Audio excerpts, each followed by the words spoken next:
So, wasn't it amazing to listen to my last episode on Mary's take for us on nutrition, on bringing down inflammation, on what the things are that we should be watching for at this stage in our life, how much protein intake that we should have? Holy moly. I really love that she based her program in that premise. Now, you're going to hear part two. And part two is going to draw us into a different aspect of women's health during these menopausal phases. Let's talk about symptoms, ladies. Hot flashes, night sweats, having to get up several times during the night because your sleep just isn't great.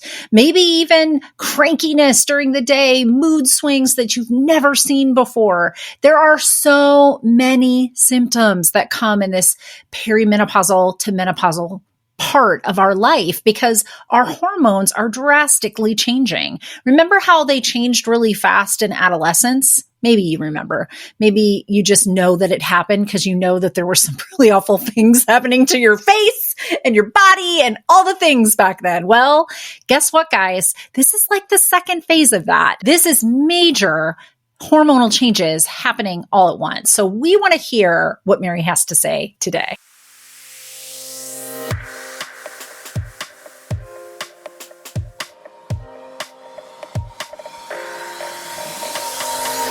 Welcome.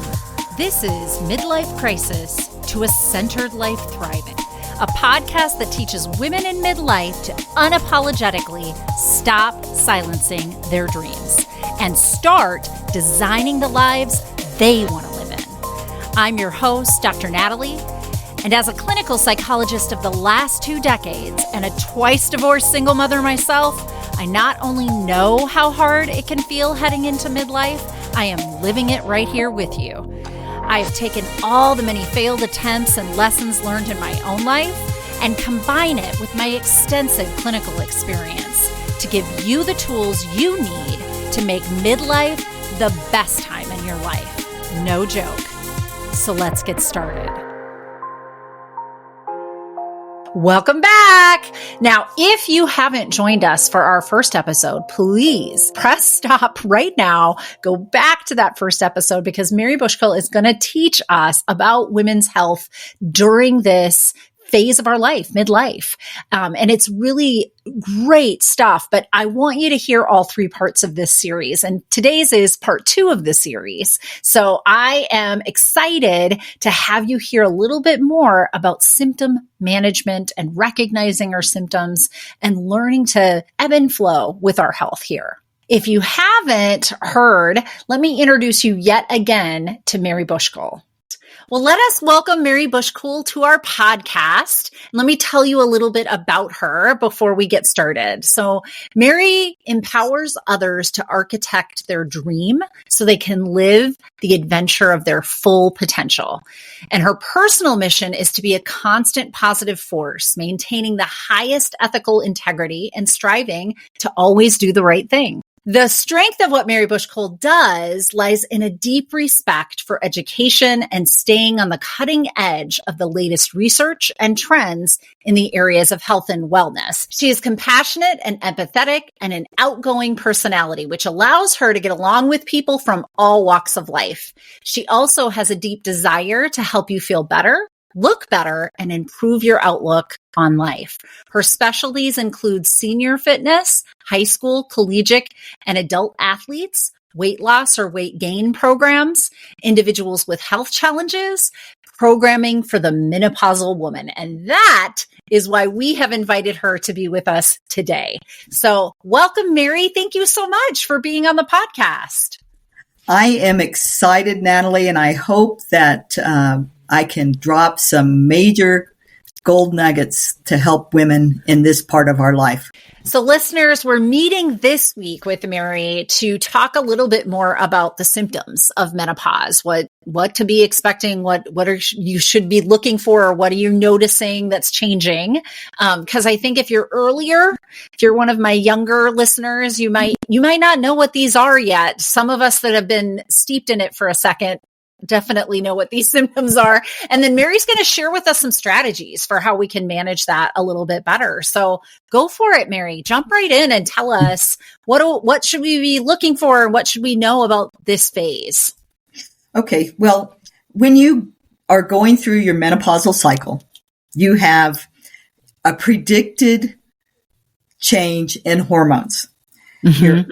Your estrogen slowly goes up to a certain point before you hit, and then it starts going down when you hit your period.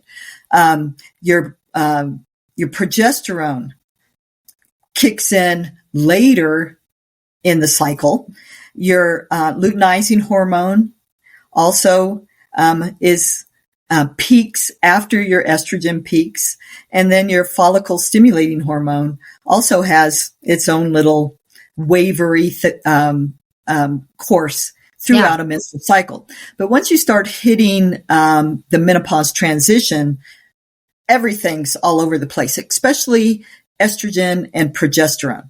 Your estrogen might be dominant one day or one cycle, and the progesterone low, and it might flip, and it's a shit show. It's a shit show. It's a shit show. I'm wondering, Mary, if you could help my listeners, because some of us know, some of us don't know, but could you give us kind of an idea of when estrogen's high, what are the things we're noticing? When progesterone's high, what are the things that we're noticing? Okay. Estrogen stimulates tissue growth.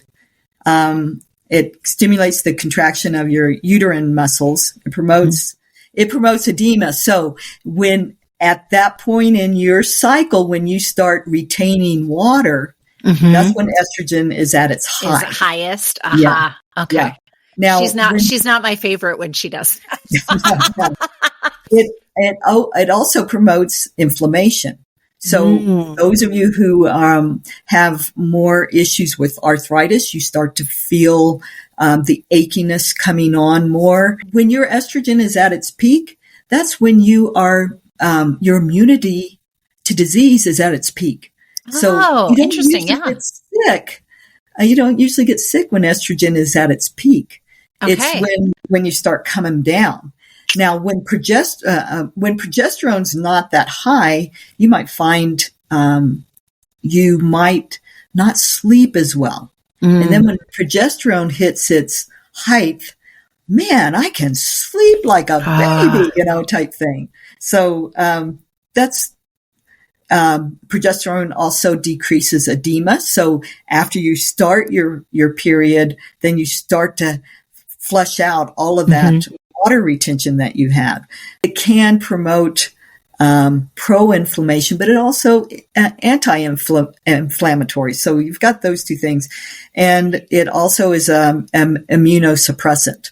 Okay. So in other words, you are more susceptible at that point to illness and also injury. So that those are when I'm working with athletes, you have to take into account, okay, during this part of the menstrual cycle, we want to not do a lot of agility kinds of work. We want to kind of try to keep things right in here, but that's for exercise. That's interesting though, because I have heard of it spoken that way, that estrogen is kind of our go-getter hormone. And so you're more motivated, you just are a go-getter. It's the energetic one. And so if you're stacking things in your life around your cycle, you would stack kind of anything that's going to need that kind of energy with it. And it makes sense to me then that your immune system's boosted. There's things that are kind of protecting you in that. But when progesterone's high, which is the latter part of your cycle into menstruation, you need to be more careful with yourself, kind of giving yourself more of that soft self-care, more resting time, not putting yourself through any paces. And I guess that's both physical and mental then in that part of your cycle, kind of leading up to the menstruation itself. But this cycle, even when your menstruation is happening, not happening, or light during that perimenopausal phase, there's still kind of a peak in the front part of the month, front part of the 28 days. And then that last week of it is more the progesterone. Am I correct? Right. And It could be, and it couldn't be. You never know. I suppose. I mean, estrogen may not show up one cycle or be very, very low. And you look at your menstrual cycle. The menstrual cycle can be shorter. It could be longer. It could be heavier. It could be lighter. It's all of these things. One day you may wake up and you go, "Oh my God, I not only do I need a tampon, but I need a pad, and I need all of these things." Yep. The struggle is real. Mm-hmm. Yeah. So, but understanding that as estrogen withdraws from the body. And progesterone's also doing its own little dance. We also have testosterone, and women do have testosterone in their body. And that also comes into play with helping with your energy, helping with your sex drive, helping with recovery after physical bouts. So testosterone also comes into play within this time but it's not as important as the estrogen and progesterone, because those two things fluctuate all throughout the menstrual cycle. Testosterone is just like it's a special teams. Okay. I guess it's a special teams. I like that. Special teams. One of the things, like as your hormones fluctuate, and like I said in the nutrition portion, our anabolic stimulus plummets. So catabolic, in other words, breakdown goes way up, and our ability to build muscle, build bone, tanks down. I guess you could say it tanks. So protein synthesis, which is actually utilizing protein to build muscle, is low. So that comes in. We increase the amount of subcutaneous fat that we have in our body, especially visceral fat. And what visceral fat is the fat around our organs. So you may not physically be able to see it on your body, but it is starting to build around our organs. So that's organs. And intramuscular fat also increases. So we start to look softer. So if you were leaner when you were younger, if you were leaner and ripped and all of a sudden you're soft, which has happened to me, that's normal. It's not like, I've got to exercise more and eat less kind of thing. And so those are the things that happen as our hormones fluctuate. Metabolism wise, when our hormones fluctuate, our insulin sensitivity goes down. So insulin resistance goes up. In other words, our body's ability to take glucose in from the bloodstream is compromised. Yeah. So we have all this circulating glucose, and our body can't use it for energy in activity, so it stores it as fat. So we've got to there are strategies to try to help improve your insulin sensitivity, and that'll come with exercise. We'll talk about that in the exercise. Okay. We have a decrease in the amount and the reliance on carbohydrates. And again, that comes to play in how the body's able to pull in the energy that it needs for physical exercise or physical activity. And so it starts to be stored as fat again. Okay.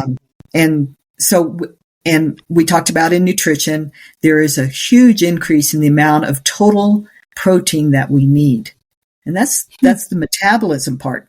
Now, cognitively, and this is where you're going to go, okay, I need your ear, Mary. I mean, you got my ear, Mary. Our estrogen stimulates serotonin and decreases the breakdown of serotonin. So when that leaves, we have no way of breaking down the serotonin. So we have no way of utilizing the serotonin, which is so important for sleep. It's important for sleep, but it's also, one of these hormones that's one of our feel-good hormones. I've talked about it in my podcast before, and it helps us with things like gaining, like feeling like we have purpose, feeling like we are in alignment with what we want to be doing in our lives. And so that listlessness that we start to feel in this age range can come from not being able to use our serotonin or not efficiently be using our serotonin. So it's, also a symptom of depression, right? But there's kind of this normal depressive like state that shows up in our lack of motivation and our listlessness about what our purpose is, which then pairs up with this huge life transition where our kids are aging out of our homes if we were parents. Our jobs are looking different because of our age and other people coming up the ranks, so to speak. And they're the new, the ingenuity of the newness of the younger generation. And so it's like, both environmentally, there's a reason why this is happening to us, but also biologically, why this is happening to us. Yeah. Well, you just described my whole 2021. I know. Exactly. My serotonin left the building, or the serotonin's in the building, but nobody can get to it. Nobody can get to it. Nobody knows how to use it anymore. It's like, that's exactly right. And which is so, it's such a fascinating concept that our bodies just are not functioning in the same way any longer. Yeah. Let's get to some of the symptoms of menopause. So, of course, we all know, night sweats and hot flashes. 80% of women have those. I have been fortunate not to have those.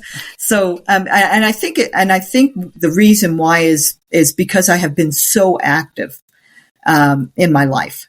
I don't know if that's true or not, but I'd have to ask my sister if she had anything like that. I have no idea. Yeah. But I never had those. But there are 34 symptoms in the menopause transition. And so I'm not going to tell you all of them. I'm just going to mention a few. But sleep disturbance. Yeah, huge. Serotonin. Focus.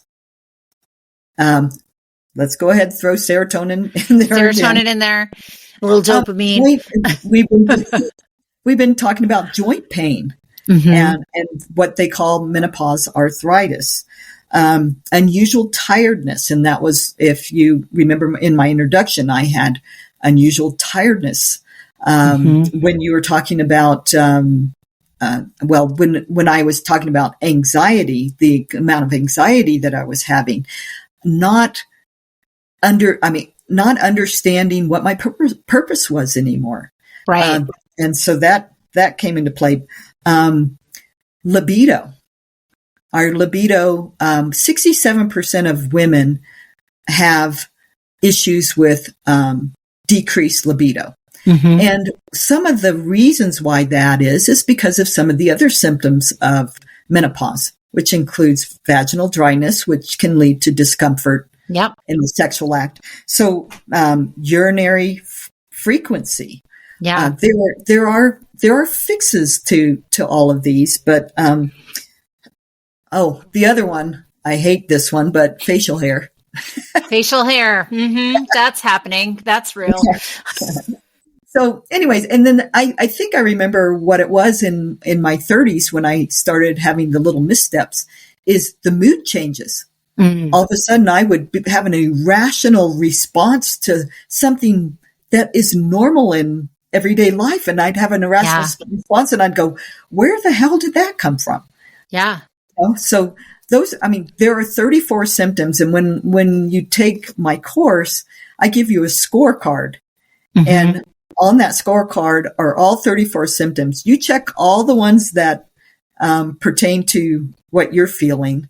And then I have you take the top 3 because you can't focus on all of those. You can't focus on all of them. And honestly, I imagine if you're trying to address some of them, you kind of address, the other ones as well. Because if you're doing some of these adaptogen or biological interventions, it should be helping kind of bring the table down on all of them. Right. Correct. So quickly, this is how I go through the program. We talk about hormone therapy, menopausal hormone therapy, pretty much estrogen, progesterone, and testosterone. Estrogen being the main one. And when you are considering hormone therapy, you want to do it for the symptoms themselves.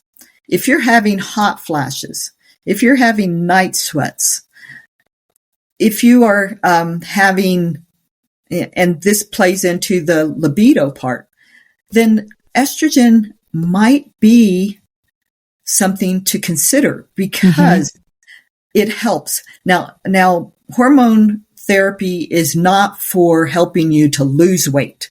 No, that's not the intention. Because a lot of women are like, if I could just get this weight off, and I could do that through hormone. No, it's not for that reason. You're not taking estrogen for that reason. A lot of women fear estrogen hormone therapy because of one study that was done back in the 80s that had the press blew all out of proportion. It was the statistical significance was like 2.6%. I mean, nothing.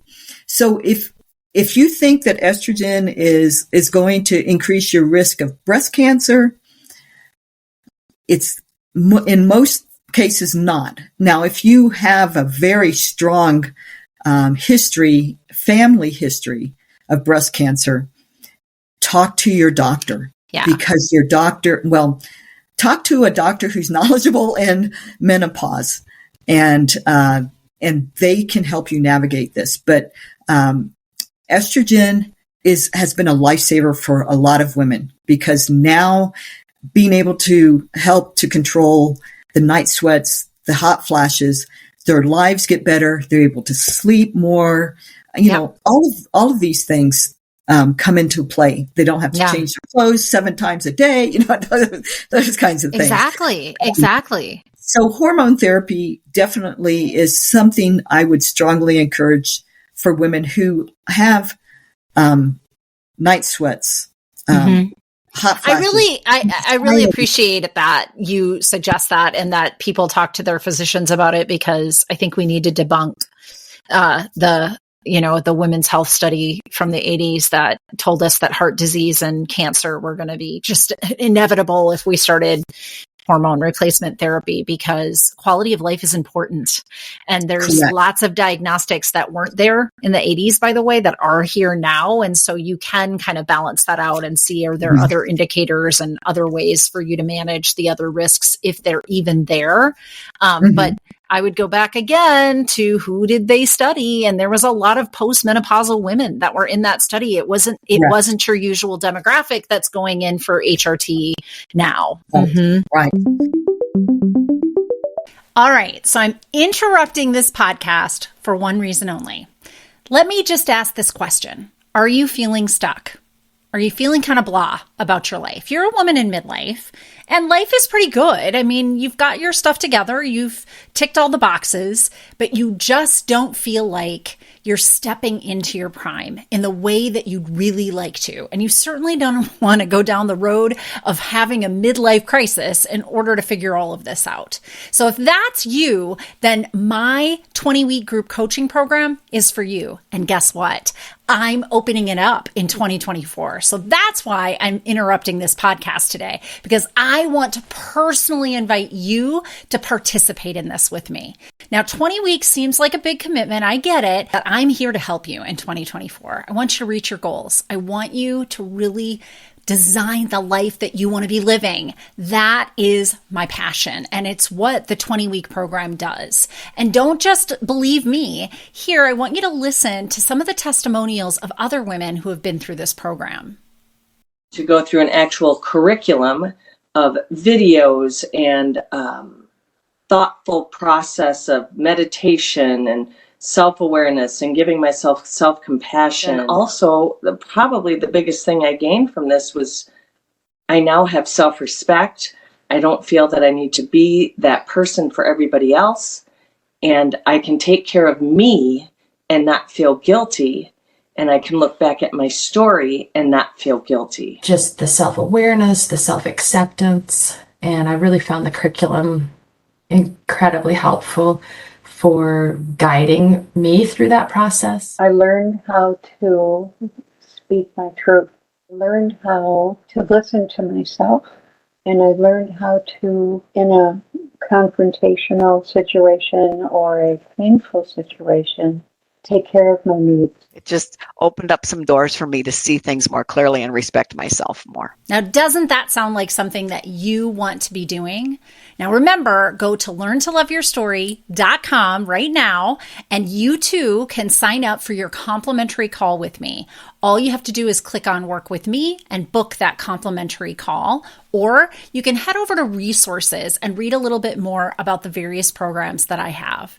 I can't wait to have you be part of this in 2024. So, Happy New Year to you, and let's get you into that centered life thriving. Besides estrogen, progesterone was, for me, a game changer. I was having very disruptive sleep. I was getting 3 to 4 hours of sleep a day.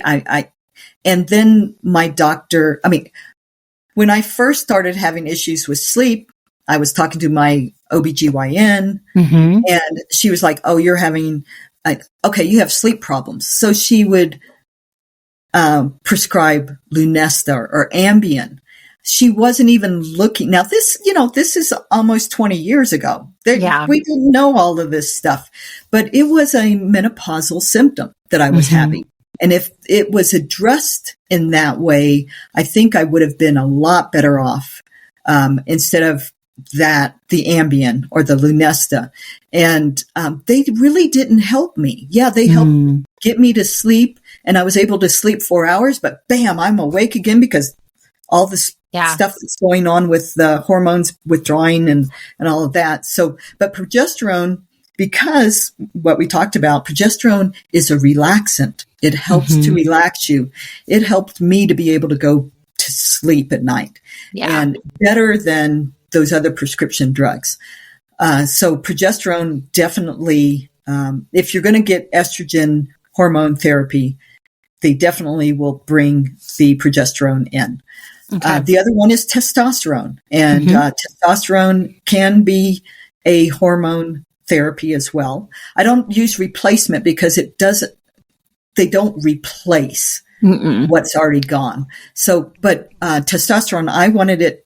My main concern was improving my energy, helping with recovery, because I try to still be a very active woman, but I've changed the way that I'm active anymore.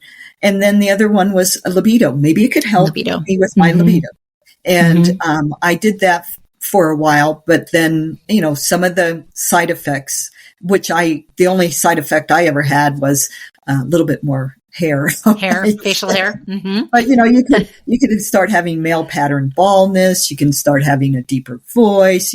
All of these things. So you have to be your healthcare provider who's providing the hormone therapy has to be monitoring you a lot. Another thing is testosterone also thickens your blood, increases the amount of iron in your blood. I had to, even though I was under 110 pounds, because to donate blood, you have to be at least 110 pounds. Did not know this. If you didn't know that, you need to know that. So I would go, I'd have to get a doctor's prescription to have blood taken out of my body. Oh, and they couldn't take the full pint because of my weight. So they could only take a certain amount. And I was at that time, I've had to have two, during that time, I had to have two not transfusions, but blood taken. But they couldn't keep or use the blood because it wasn't a full pint. And I'm like, are you kidding me? This is such a vital part of what we need. And you're telling me you can't use this? So anyways, that's one of the things. If you do have testosterone hormone therapy, the doctor will be looking at your blood count every year and then might be sending you in to have blood withdrawn so that you can build the iron back up in your body because it's your blood's gotten too thick. Gotcha. And so that's one of them. Anyway, so other than hormone therapy, those are the only three. Testosterone, estrogen, and progesterone are the only three hormone therapies that you can do, that you can have. The other thing is your prescription drugs. And this is where you would know more than me on the prescription drug side of it. But you're looking at your SSRIs, things, prescription drugs that they use for depression, helping for serotonin uptake. All of these things, your doctor has to prescribe those. A lot of women are kind of like, I don't want to have to take an antidepressant. I'm not depressed. Yeah. And it's like, well, there are other reasons. And if your doctor can explain that to you, the reasons for helping you to be able to navigate those symptoms. And so, because your normal anti-anxiety and antidepressant medication is a SSRI. Usually, it's a selective serotonin reuptake inhibitor, which means that the recycling system within our neurology gets blocked. So serotonin gets to sit in a synapse longer, which is the space between nerve cells, so that it's supposed to upregulate our ability to be efficiently using that serotonin. Because if it sits too long, then the vacuum system and recycling system kind of sucks it back up and regurgitates it into some other neurotransmitter. And we just want to have the serotonin sitting out there long enough that the other neurons start to make receptor sites to pull that into your system. And like you said, serotonin is not being used as well. And there's other reasons why our system uses serotonin. So while you might not be depressed and you might not be anxious clinically, a clinical psychologist is going to diagnose that in you. Those same medications can improve your ability to use the serotonin in your system and then alleviate some of those symptoms. Thank you for that, because that explains a lot and helps women, because when, like what I was saying, when estrogen withdraws from the body, that serotonin is just sucked right out. Yep. That's why we start having the sleep disruption. That's why we start having focus issues, that, all those things. So because the other thing that people don't know, people have heard about melatonin with sleep, but it's a serotonin melatonin sister system that, serotonin comes out in our body when the light starts to rise in the morning, and that tells our body to be awake. And when the sun sets and it's dark, melatonin starts to come out to tell our body to wind down and go to sleep. And when there's disruption in that balance, then there's disruption in our sleep as well, which it's a big deal, people. When you don't have sleep, I told Mary when we were prepping for this, we locked some college kids in a basement in the 60s and 70s and found out if you don't let people sleep, they go psychotic. Quite literally, it causes mental health problems. And so if you're only getting 3 to 4 hours, wow, of course your capacity for life is just way reduced at that point. And, Dr. Natalie, I feel that is an episode you should do on your own about sleep, about the medications and how they work to help you with that. Because that is so important, and especially in this time in our lives, because so many things are changing, not just within our bodies, but within our environment around us. Understanding the importance of sleep, and women, especially if you've had children, sleep deprivation, especially when when they were infants. I mean, were exactly. You at the top of your game? I wasn't even at the top of I wasn't at the top of anybody's game. I was just getting by. I was getting by. Yes, that's how that went. So we have hormone therapy. We have the prescription drugs. And then the next thing are adaptogens. And those are plants, or they have plant compounds in them. And adaptogens, there are two kinds. You have your calming adaptogens and you have your stimulating adaptogens. And some of you may be familiar with some of the calming ones because we can have them in our teas. Oh, yeah. So understanding what a stimulating adaptogen is and what a calming adaptogen is is important and how they work for the body. If you are a person who needs, your energy level has just gone down, then using things like ginseng, rhodiola rosea, that one's a good stimulant. But there's maca. Maca's really big. A lot of people are using maca, and they're even trying to use it for weight loss. And interesting. I'm still on the fence about that. But when you are looking at an adaptogen or trying an adaptogen, remember to only try one at a time. And only for a month. I mean, try it for a month before discarding it. If you don't feel anything after a week, stick with it for a month. Be curious about this. And so you have those are your stimulating ones. And then you have your calming ones, ashwagandha. Everybody knows about ashwagandha because it's showing up in everything. It seems like every supplement that you can think of has ashwagandha in it. Also, holy basil is another one. Now, I was going, okay, I need a calming, because I'm not sleeping and I'm anxious. Yep. My anxiety was diagnosed. And so I was going, okay, ashwagandha is what I need.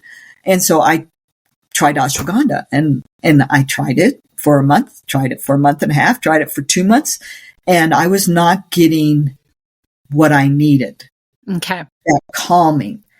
And then my psychologist, who I continue to see now, she said, you have, I'm not going to diagnose you, but you have the tendencies for ADHD.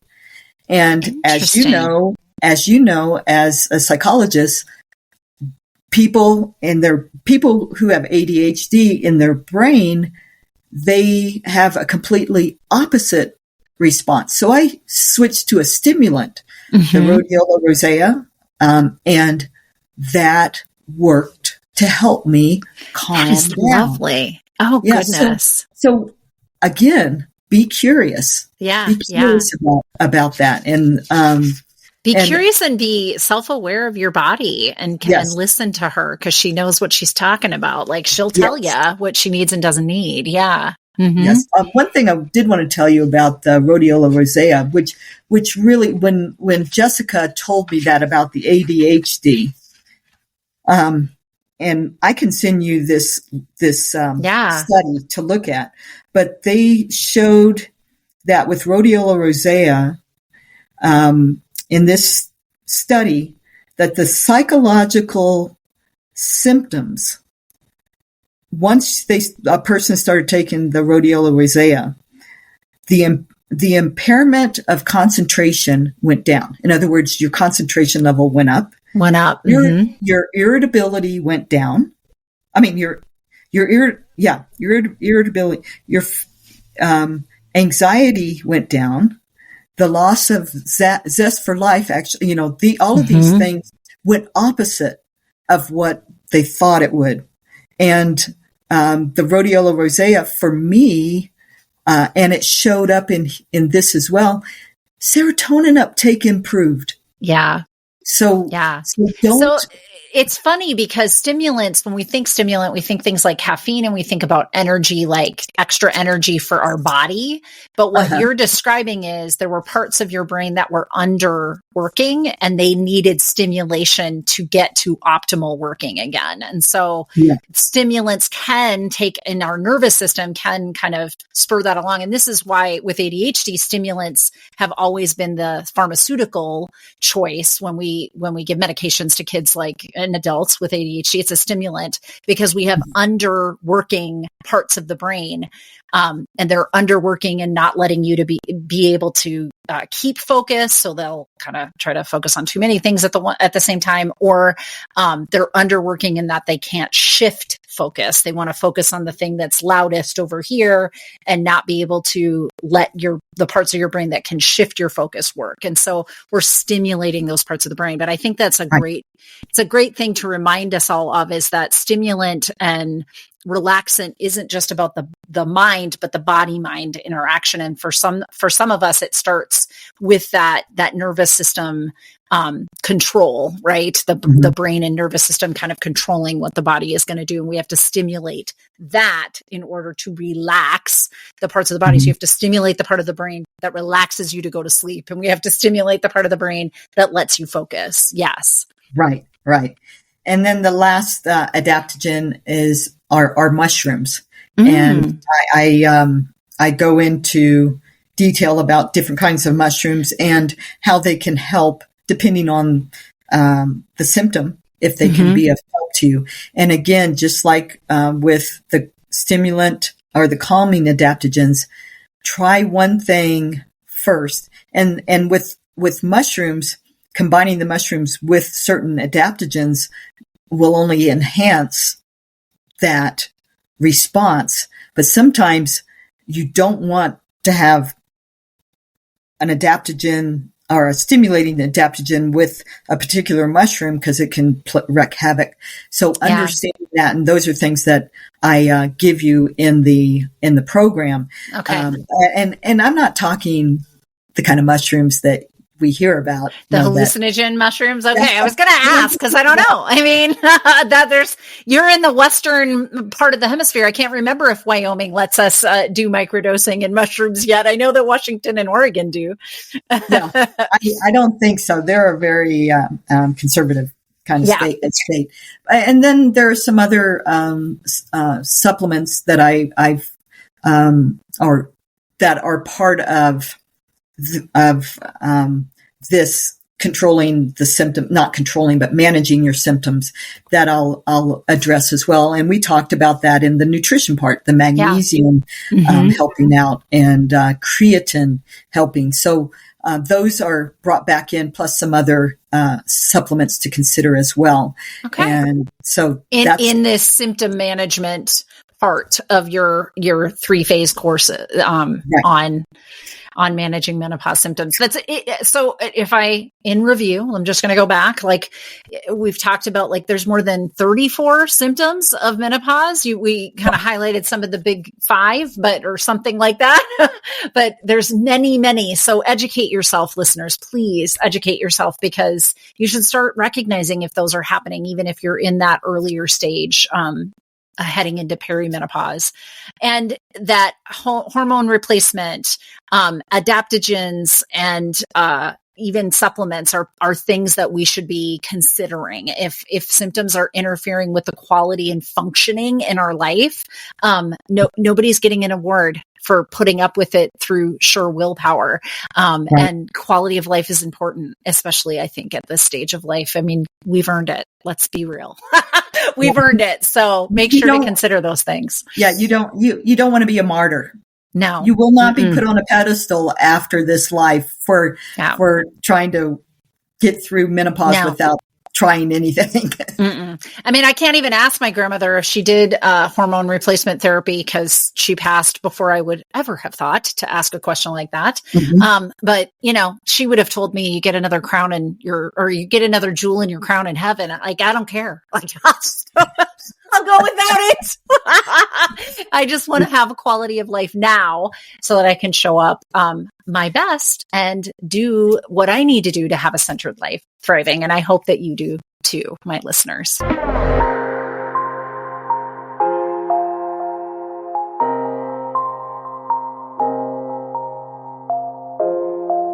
Because I am a licensed clinical psychologist in the state of Minnesota, I have to make sure at the end of each of these episodes that I give you the disclaimer that none of the material that I talk about in these podcasts is meant to replace any kind of therapy or formal medical or mental health treatment. And in fact, anything that I offer on my website, my coaching programs, any kind of psychoeducational materials that I release are not a replacement for that level of care. So just take that into account when you listen. This is information for you, and hopefully you find it of value, both as an educational tool and for your entertainment. And I also want to mention that if anyone you know is in a mental health crisis, needs additional help, I always include these 2 crisis resources. They're available to anybody. Pick up the phone and dial 888 for the National Suicide Prevention Lifeline. And you can always visit their website at suicidepreventionlifeline.org. Additionally, there's actually a crisis text line. So if you're not somebody that likes to pick up the phone, then please text 741-741 to the crisis text line. And you can find them online at crisistextline.org. Thank you for listening to my podcast, and I hope that you like and follow me wherever you get your podcasts, and maybe consider leaving me a review. It always helps me to keep this podcast relevant when I know what you want to hear about.